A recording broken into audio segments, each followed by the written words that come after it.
Hi everybody, I'm Alex from GARDENWORKS, and today we're going to talk about an interesting little topic, propagating succulents. So propagation in its most basic form is just making plants from more plants. So today we've got two different ways that we're going to propagate succulents. We're going to take some leaf cuttings, and then we're also going to separate off some stolons or some pups from a mother plant.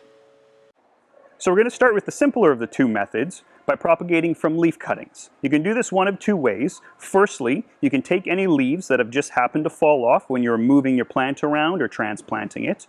Secondly, you can actually just gently remove each leaf from the mother plant by gently twisting and pulling.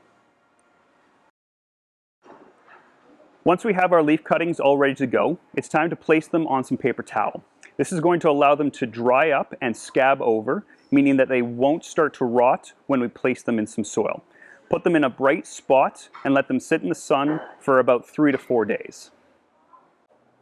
Now that the cuttings have had some time to dry and scab over, it's time to transfer them over to the soil.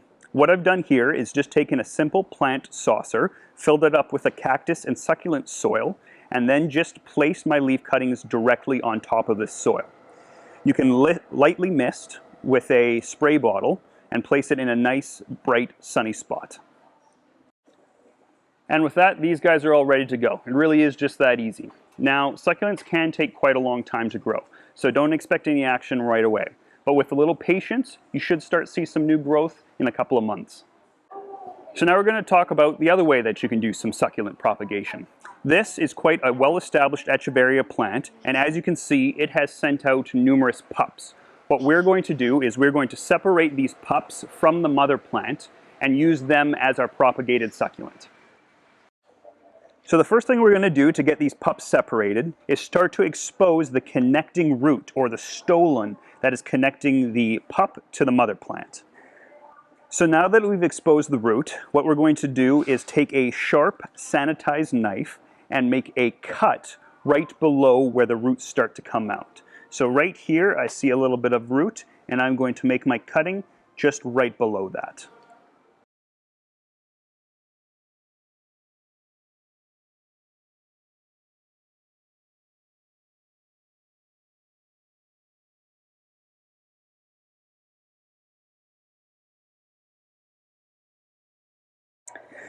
Okay, so now that we've successfully taken our cuttings and removed the pups from the mother plant, we are now going to place these cuttings onto a piece of paper towel again.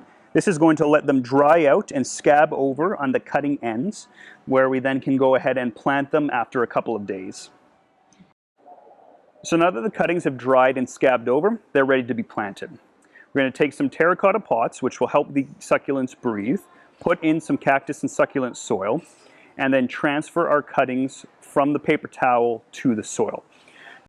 An important point here is to not water them right away. What we want to let them do is stay dry for 3 days. This is going to encourage more root growth, meaning that the plant will be better established for you. And it's really that simple. Those are two easy ways to propagate succulents. We hope this will give you the encouragement and the advice to go ahead and try it yourself. Thank you for watching, and don't forget to subscribe.